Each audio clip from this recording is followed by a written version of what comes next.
How much of it happened consciously if you look at it?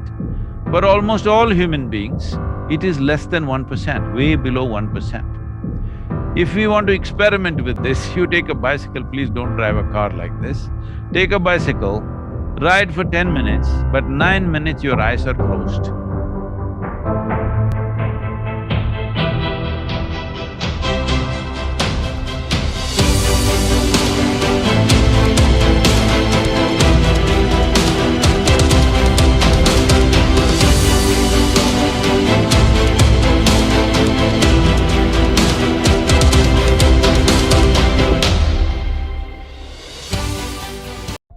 Sadhguru, you mentioned in the book about Vasna, I believe I'm saying it, if I'm saying it correctly, that each individual has a unique fragrance or smell that we emit due to our past accumulation of impressions, both physically, emotionally.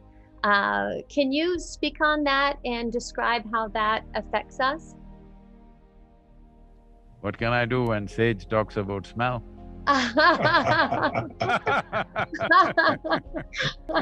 So, what is referred to as Vasana is an appropriate description in terms of how it works. That is, if you have a certain type of accumulation, there will be a certain type of Vasana.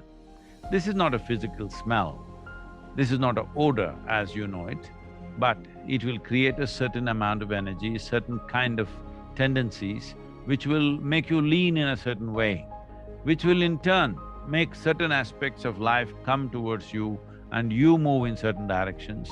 This is happening because, probably in today's world it's better I say, because you have a certain software, that is how you function. That is the leaning that you have. So, if you have written your software unconsciously at one time, is it possible to rewrite your software consciously now? Definitely it is possible. The question is, are you willing to keep the old software aside and rewrite it, or do you want to overwrite it with corrections and corrections? Well, both are possible, but if you're willing to rewrite, then it is possible. It doesn't matter what your karmas have been till this moment,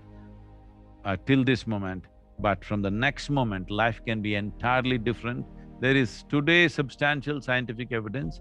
We always know this by experience. For example, I've been working in southern Indian prisons and also a few prisons in United States.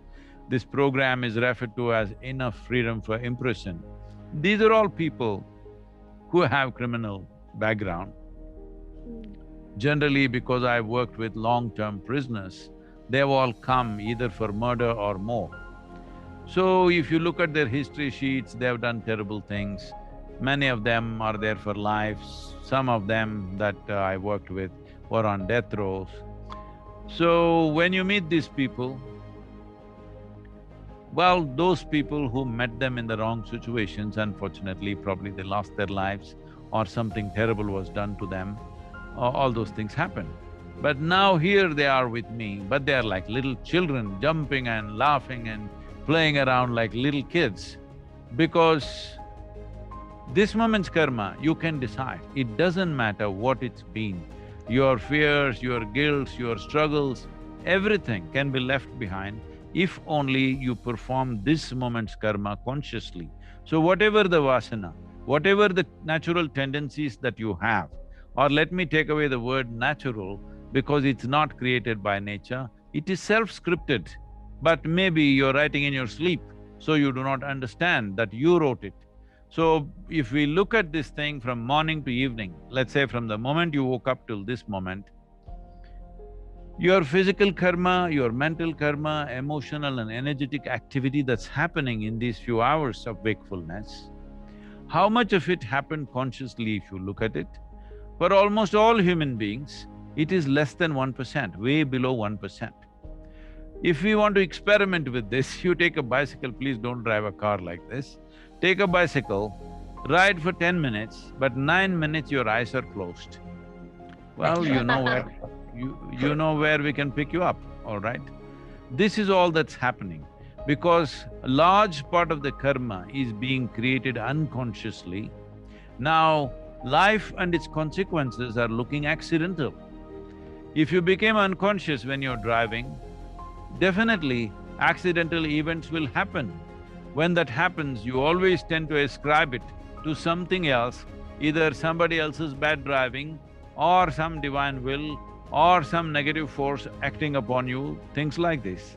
If you don't stop these things, you cannot transform your vasana. Your tendencies have to be transformed, means it is important that you rise above the accumulation first of all.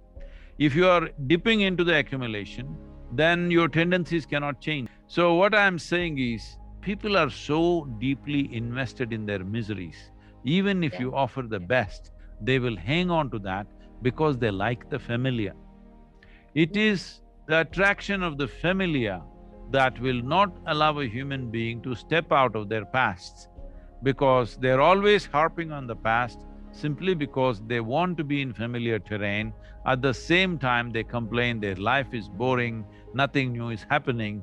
It is like a person who ties his boat to the pier and then starts rowing.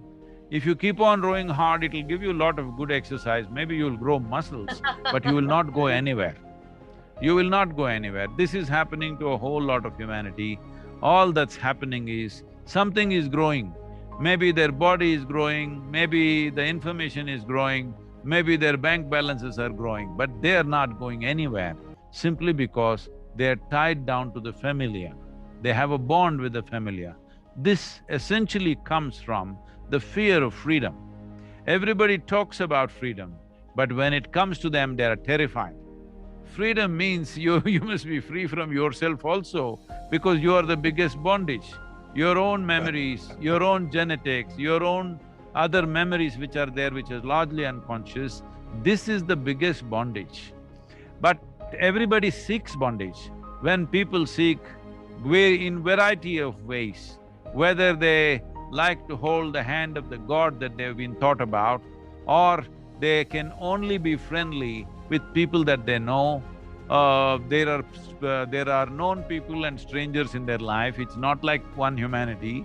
When their experience of life is always about being comfortable with the familiar, they will not want to rewrite their software. As I said, even if you teach them a simple way that they can live in an ecstatic way, no, they have an attachment to the old experiences of life, and this will not let them be what they want, what they could be. They cannot explore the full potential of their life simply because their attachment to the past is such. This attachment to the past is essentially coming from the fear of freedom. Everybody thinks bondage causes suffering. No, human suffering is essentially because of the freedom that nature has offered to us. That if a dog or a cat or a tiger or a lion, if you take any of the animals, they have no freedom of how to be. It has been determined by nature. Little bit of latitude is there for them. But for a human being, there is a total freedom. You can be whichever way you want. This moment you can be a wonderful human being, next moment you can be a horrendous human being, next moment you can be godlike, next moment you can be the very devil, you can be whatever in a given moment.